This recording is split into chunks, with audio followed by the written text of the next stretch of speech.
आता वळूया दुसऱ्या गोल्डन रूल कडे. तो काय हे मॅडम आपल्याला सांगतील. दुसरा खूप महत्वाचा जो रूल आहे तो आहे निदान परिवर्जन. मला असं वाटतं आयुर्वेदाची जी चिकित्सा सुरू होते ती याच नियमापासून सुरू होते की काय कारण आहे, आजाराचं कारण काय. कारण जर आपण ते कारण दूर केलं नाही तर आपण चिकित्सा करूच शकत नाही. म्हणजे कुठलाही वैद्य जर तुम्हाला आजाराचं कारण न विचारता चिकित्सा देत असेल तर मी म्हणेल की तिथे आयुर्वेद फॉलो केल्या जात नाही. बरोबर आहे. कारण बघा ना, आपण जसं की कुठला पण आजार असू दे, की जसं मला साधा पित्ताचा त्रास होतोय, आम्लपित्त होतोय आणि मी काहीतरी तिखट खाते, तेलकट खाते, आंबट खाते आणि मग मला पित्ताचा त्रास होतो आणि मी असं म्हणते की नाही मला पित्ताचा त्रास होतो, मला गोळी घ्यायला पाहिजे. पण मी कारण करतच नाही. मग एकीकडे कारण पण झालं, एकीकडे त्याचे उपचार पण झाले.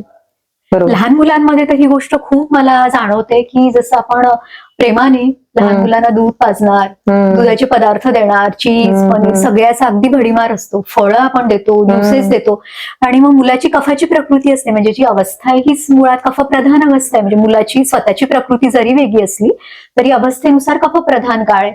मग काय होतं, मुलांना सर्दी, खोकला, हो ना, खूप हे वाढवायला लागतात आणि पॅरेंट्स म्हणतात आम्ही तर असं काहीच केलं नाही, आम्ही तर सगळं हेल्दी फूड देतोय. पण हे जे कारण रोज होऊ पाहतंय त्याला आपण कुठेतरी विचार करायला पाहिजे. आणि जेव्हा असं आपण सांगतो की अरे तुमच्या मुलाचं दूध बंद करा, तेव्हा प्रेक्षकांकडून पण किंवा पेशंट्स कडून पण थोडासा कधी कधी अपोज असतो की असं कसं, कॅल्शियम कसं मिळेल, नाही मिळालं तर चालतंय.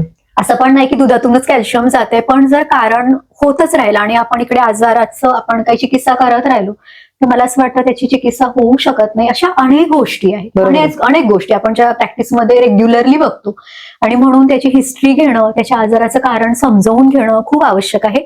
आणि अजून एक असं असतं की पेशंट्स विचारतात की आम्हाला असा असा त्रास होतोय, हे खाल्ल्याने त्रास होतो, म्हणजे त्यांना माहित पण असतं की आम्ही हे खाल्लं आणि आम्हाला त्रास होतोय. पण मग त्यांचं म्हणणं असं असतं की आमचं वयच काय आहे, या वयामध्ये इतकं पथ्य करायला कसं शक्य होणार आहे. डॉक्टर तुम्ही असं काहीतरी करा, असं काहीतरी औषध द्या की आम्ही बाहेरचं सगळं खाऊ पिऊ शकू, आम्हाला काही त्रास होणार नाही. पण असं शक्य नाहीये.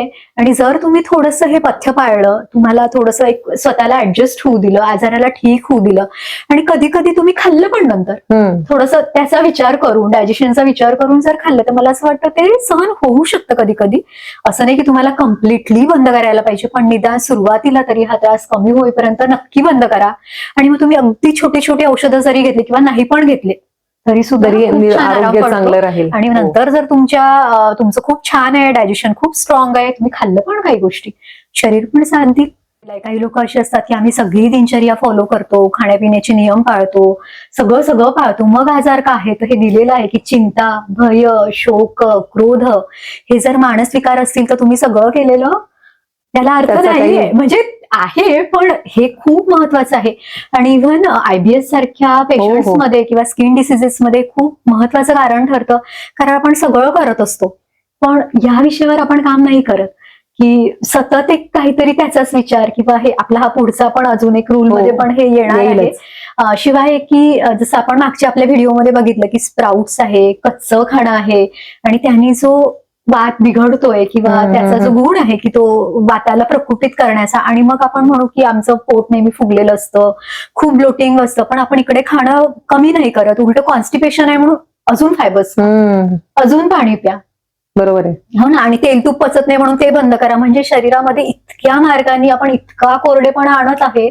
जर आपण हे चुकीच्या गोष्टी थांबवल्या तर शरीराला मला असं वाटतं जो वेळ मिळेल ते ग्रॅज्युअली होईल, उलट आपण त्याला जास्त सप्रेस करतोय. बरोबर आहे. म्हणजे ह्या चुकीच्या गोष्टी करून मला असं वाटतं जे चालायला पाहिजे होतं किंवा जे रिव्हर्स व्हायला पाहिजे होतं तर त्याला आणखी बिघडवून ठेवण्याचं काम आहे की हे म्हणून शरीराला वेळ द्या, त्याला थोडंसं त्याचा ऐका. आणि अनावश्यक गोष्टी, अनावश्यक ट्रायल्स किंवा जिथे आयुर्वेदाच्या नावाने बऱ्याच गोष्टी सांगितल्या जातात पण त्याला शास्त्र शुद्ध त्याला आधार नाहीये, तर मला असं वाटतं हे डोळसपणाने बघा.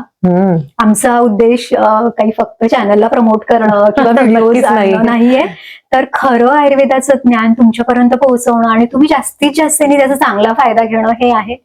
बरोबर आहे, नक्की विचार करा.